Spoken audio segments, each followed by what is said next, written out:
so I figured something out that I thought I'd tell you about. This took me like 30 years to figure out, and I figured it out on this tour. So there's this old idea, you know, that you have to rescue your father from the belly of the whale, right? From some monster that's deep in the abyss. You see that in Pinocchio, for example.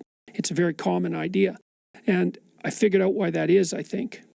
So imagine that we already know from a clinical perspective that if you set out a path towards a goal, which you want to do because you need a goal and you need a path, because that provides you with positive emotion, right? So you set up something as valuable, so that implies a hierarchy. You set up something as valuable.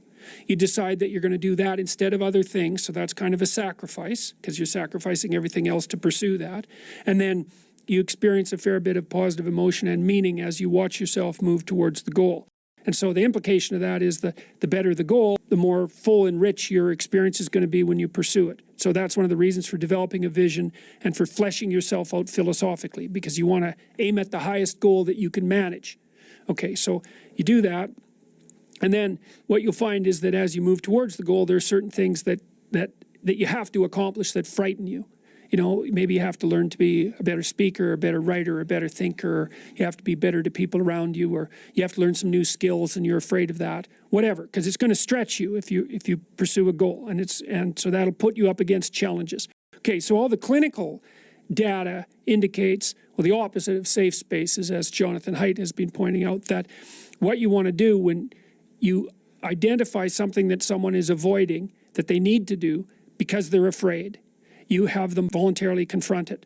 And so you break it down. What you try to do if you're a behavior therapist is you break down the thing they're avoiding into smaller and smaller pieces until you find a piece that's small enough so they'll do it. And it doesn't really matter as long as they start it. You know, then they can put the next piece on and the next piece. And what happens is they don't get less afraid exactly. They get braver.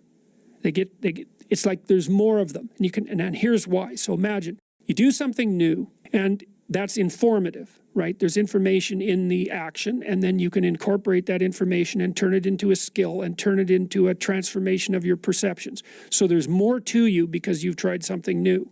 So that's one thing.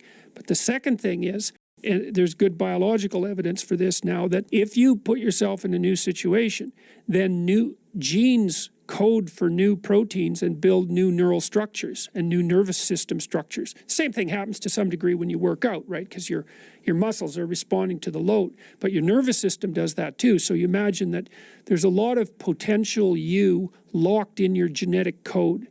And then if you put yourself in a new situation, then the stress, that's the situational stress that's produced by that particular situation, unlocks those genes and then builds new parts of you.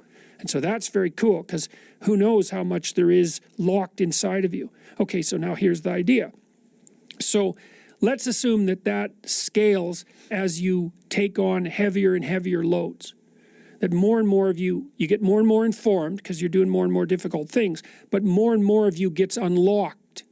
If you got to the point where you could look at the darkest things, so that would be the abyss, right? That would be the deepest abyss. If you could look at the harshest things, like the most brutal parts of the suffering of the world and the malevolence of people and society, if you could look at that straight and directly, that would turn you on maximally.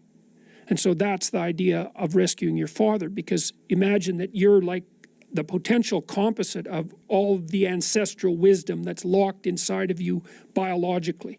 But that's not going to come out at all unless you stress yourself, unless you challenge yourself. And the bigger the challenge you take on, the more that's going to turn on. And so that as you take on a broader and broader range of challenges and you push yourself harder, then more and more of what you could be turns on, and that's equivalent to transforming yourself into the ancestral father, because you're the consequence of all these living beings that have come before you, and that's all part of your biological potentiality. And then if you can push yourself, then all of that clicks on, and that turns you into who you could be. That's the re-representation of that positive ancestral father. So that's why you rescue your father from the belly of the beast.